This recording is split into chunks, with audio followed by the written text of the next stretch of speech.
आप देख रहे हैं न्यूज लीडर्स, सच है तो खबर है। संविधान निर्माता बाबा साहेब डॉक्टर भीमराव अंबेडकर की 133वीं जयंती उनकी जन्मस्थली महू में बड़ी धूमधाम से मनाई गई। महाराष्ट्र और अन्य राज्यों से बड़ी संख्या में बाबा साहेब के अनुयायी उनके दर्शन करने जन्मस्थली पर पहुंचे, लेकिन इस बार आचार संहिता लगी होने की वजह से बहुत अधिक राजनीतिक आयोजन नहीं हो सके। बाबा साहेब के स्मारक पर माल्यार्पण करने नगरीय विकास, आवास और संसदीय कार्य मंत्री कैलाश विजयवर्गीय, क्षेत्रीय विधायक उषा ठाकुर, विधानसभा के नेता प्रतिपक्ष उमंग सिंघार पहुंचे। मीडिया से बात करते हुए कैलाश विजयवर्गीय बोले कि बाबा साहेब के 5 तीर्थ हैं, उनमें से पहला स्थान महू में है जहां बाबा साहेब का जन्म हुआ।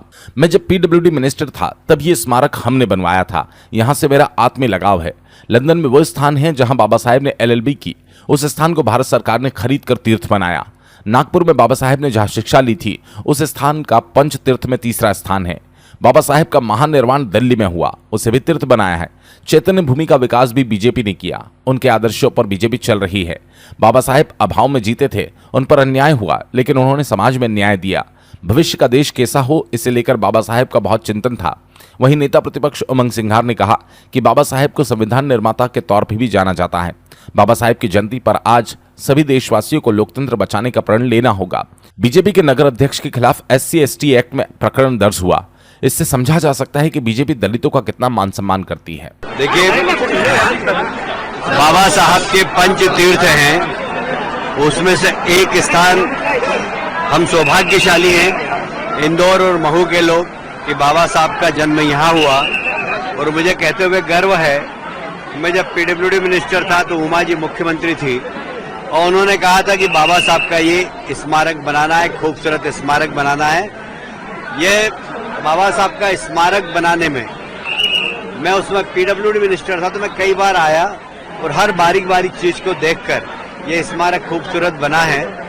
मेरा इससे भावनात्मक संबंध है। ये पंच तीर्थों में से एक है। फिर हमें कहते हुए गर्व है कि पंच तीर्थों की स्थापना भी भारतीय जनता पार्टी ने की। लंदन में वह स्थान जहां पर बाबा साहब ने LLB की,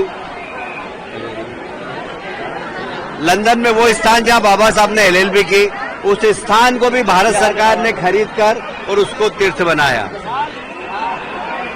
नागपुर में जो जहां पर बाबा साहब ने दीक्षा ली थी, उस दीक्षा वाले स्थान को भी पंच तीर्थ में से तीसरा स्थान है। चौथा बाबा साहब का महानिर्वाण दिल्ली में हुआ, उसको भी तीर्थ बनाने का काम भारतीय जनता पार्टी ने किया। और 5वां जो चैतन्य भूमि है, वहां का निर्माण भी, वहां का विकास भी भारतीय जनता पार्टी ने किया है। और इसलिए बाबा साहब के आदर्शों पे अगर कोई राजनीतिक जल चल रहा है तो भारतीय जनता पार्टी चल रही है। मुझे कहते हुए गर्व है कि एक ऐसी शख्सियत थी जो अभाव में जीते थे, जिनके ऊपर अन्याय हुआ पर उन्होंने समाज को न्याय मिले। जाति व्यवस्था के कारण कई बार उनको अपमानित होना पड़ा, पर उन्होंने सामाजिक समरसता का संदेश दिया। भविष्य का देश कैसा हो, भविष्य का समाज कैसा हो, भविष्य में देश की अर्थव्यवस्था कैसी हो, इस सब विषय में बाबा साहब का बड़ा चिंतन था।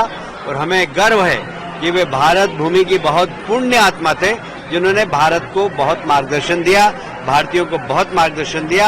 आज भारत यदि विश्व गुरु की तरफ मोदी जी के नेतृत्व में बढ़ रहा है, उसमें बाबा साहब के द्वारा निर्मित संविधान की महत्वपूर्ण भूमिका है। मैं बाबा साहब के चरणों में विनम्र श्रद्धांजलि अर्पित करता हूं। देखिए, जिस प्रकार से ST/SC दलित समाज की हमेशा चेतना के स्रोत रहे बाबा साहब अम्बेडकर, जिन्होंने संविधान निर्माता के रूप में भी जाना जाता है, उस देश के लोकतंत्र की एक नींव के रूप में उन्हें भी जाना जाता है। निश्चित तौर से एक प्रेरक हमारे यहाँ नेता भी रहे और समाज सुधारक भी रहे। और मैं समझता हूँ कि इनसे हमें एक प्रेरणा लेना चाहिए कि किस प्रकार से देश में एक लोकतंत्र की हत्या की जा रही है। इस बाबा साहब अम्बेडकर की जयंती के अवसर पर लोकतंत्र को बचाना, ये हमें आज सबको प्रण लेना पड़ेगा, देशवासियों को, ये मैं चाहता हूँ। और दूसरी बात, जिस प्रकार से भारतीय जनता पार्टी दलित समाज का अपमान कर रही है, और अभी तो मुझे जानकारी मिली है कि यहाँ के नगर अध्यक्ष के खिलाफ ही ST/SC का कल प्रकरण दर्ज हुआ। तो आप देख सकते हैं कि भारतीय जनता पार्टी के अध्यक्ष खुद ही दलितों का अपमान कर रहे हैं। धन्यवाद। आपको हाईकोर्ट तलब किया है चुनाव के मामले में जवाब देने? अब ये सब चलते रहते छोटी मोटी बात। मुख्यमंत्री जी को आना था, लेकिन प्रधानमंत्री के दौरे को लेकर देखिए, पहली बात तो मुख्यमंत्री जी को मैं एक महापौर मानता हूँ उज्जैन का, तो कई बार कह चुका उन्हें मैं कि उज्जैन से बाहर नहीं आ पाते, तो उनको प्रदेश की चिंता होती तो बाबा साहब अम्बेडकर की चिंता करते। आपके साथ उम्मीदवार साथ में खड़े हैं, आपके साथ उम्मीदवार खड़े, तो ऐसी कोई बात नहीं, ये अब सिर्फ अखबारों की बातें हैं।